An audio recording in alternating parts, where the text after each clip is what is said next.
Thank you, Deputy Presiding Officer, and can I begin by reminding members of my register of interest and by thanking the clerks and staff for their tireless work on the production of this report.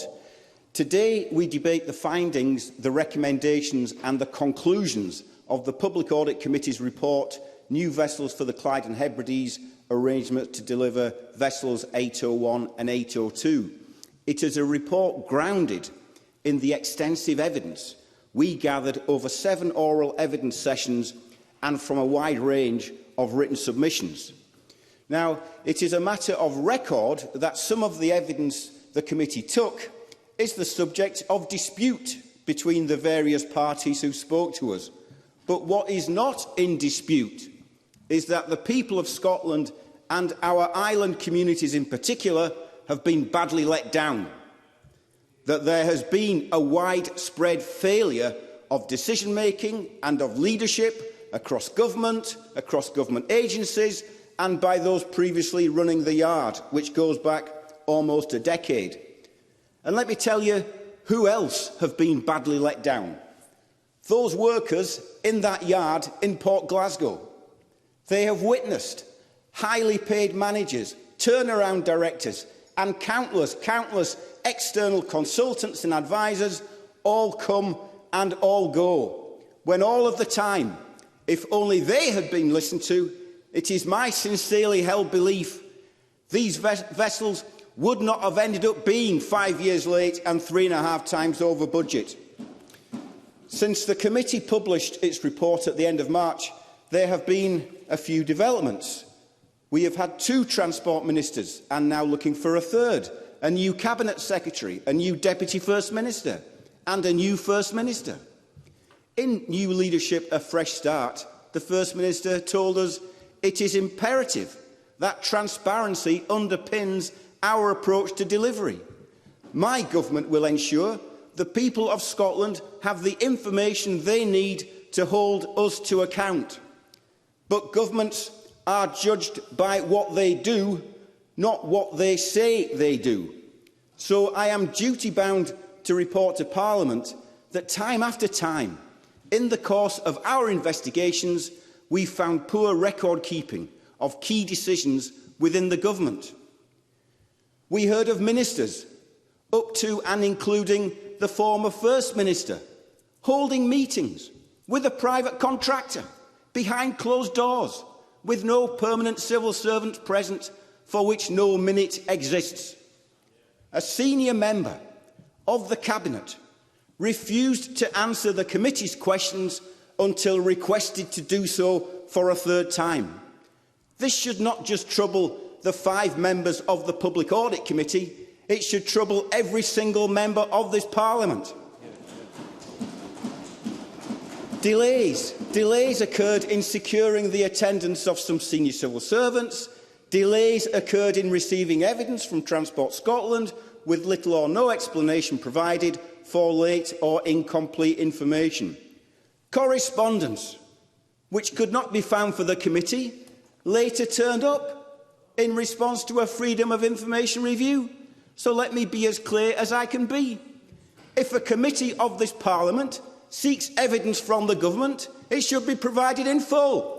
It should not be dependent on a member of the public or the press posing the same question.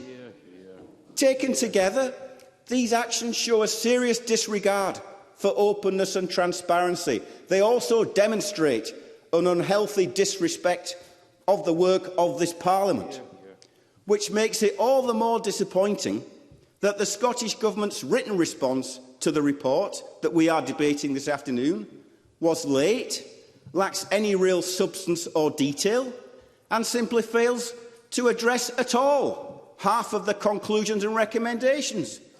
No response on the role of Transport Scotland, no response on the procurement process, no response on ministerial conduct, no response. It was issued in the former Transport Secretary's name, but in fairness to Kevin Stewart, he was acting on behalf of the whole government. So there is a collective responsibility here, which I hope not only the Cabinet Secretary, but the First Minister will accept.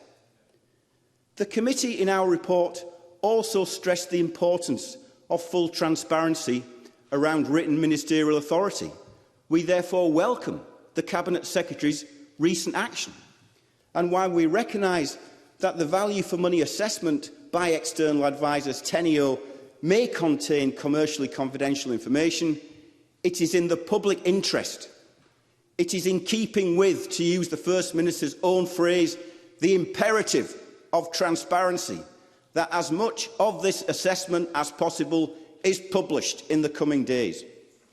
Our report also recognises the very serious allegations made in the BBC disclosure investigation.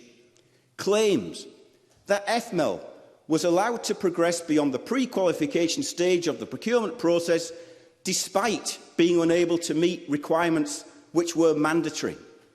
Claims that FML also had preferential access to restricted technical information to help inform its tender bid.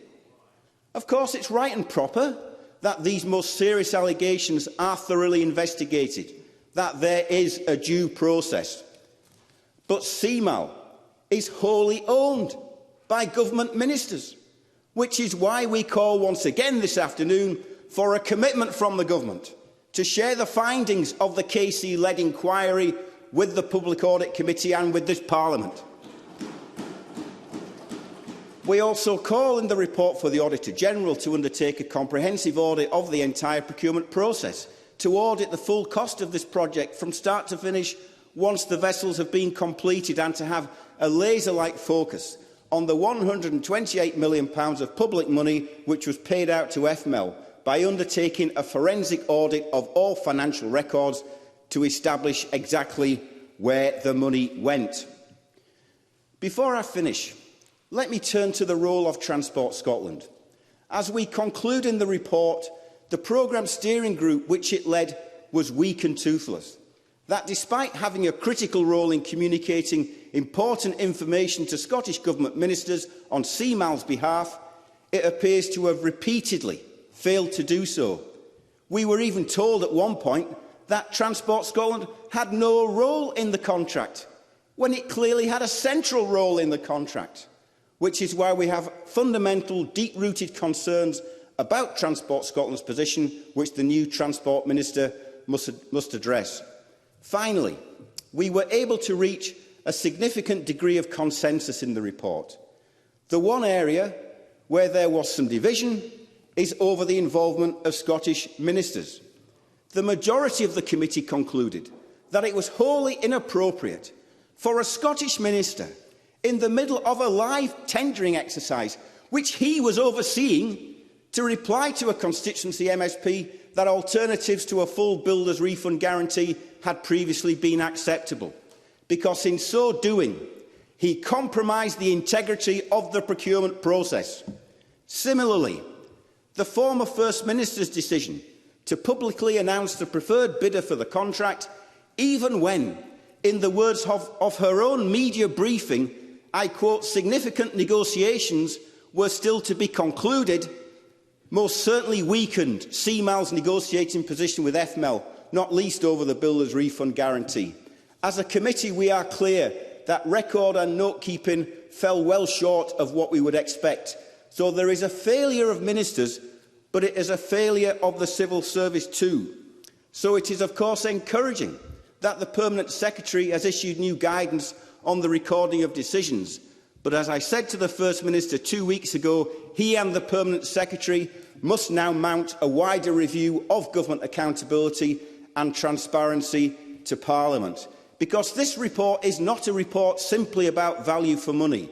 It's also about trust and confidence. It's about whether the machinery of democracy itself is working in the way that it should. It is about the principles of democracy. It is about the standards of good government, of open government, of transparency, and yes, of honest government.